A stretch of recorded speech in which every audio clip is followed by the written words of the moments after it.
159. అది ఆ ప్రశ్నించిన ఆయన అన్నారు, దివ్యశక్తిని పూరించి జరారోగాలను పోగొట్టవచ్చునా?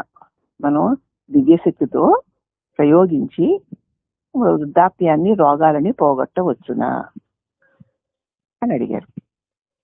మహర్షి అన్నారు,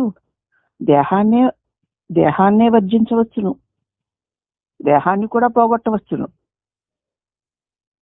శరీరానికి వృద్ధాప్యాన్ని, రోగాలని పోగొట్టచ్చా దివ్యశక్తి మహిమ చేత అని ఆయన అడిగితే మహర్షి అన్నారు, దేహాన్నే పోగొట్టవచ్చును అన్నారు. అప్పుడు ఆ పృచ్ఛకుడు, ఆ శక్తిని లోనికెట్లు గ్రహించను, ఆ శక్తిని నేను ఎలా సంపాదించాలి అని అడిగారు.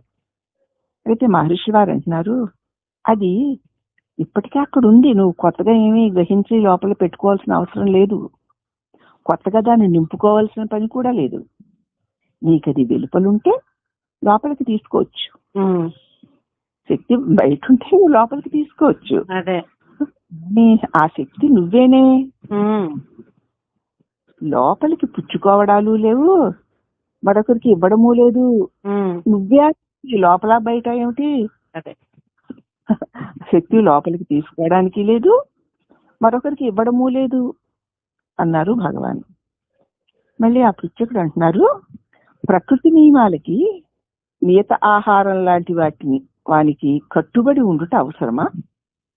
ప్రకృతి నియమాలకిను నియమిత ఆహారము లాంటి కొన్ని సాధనలకి కట్టుబడి ఉండడం అవసరమా అన్నారు ఆయన. మహర్షి అన్నారు, అవన్నీ నీ ఊహలు. ఎందుకంటే నేను సమాధి స్థితిని పొందాలి అంటే ఇటువంటి నియమాలన్నీ పాటిస్తే పొందగలుగుతాను, నేను ఆ మహాశక్తిని పొందాలంటే ఇవన్నీ చేస్తేనే పొందగలుగుతాను అన్నవన్నీ నీ ఊహలే.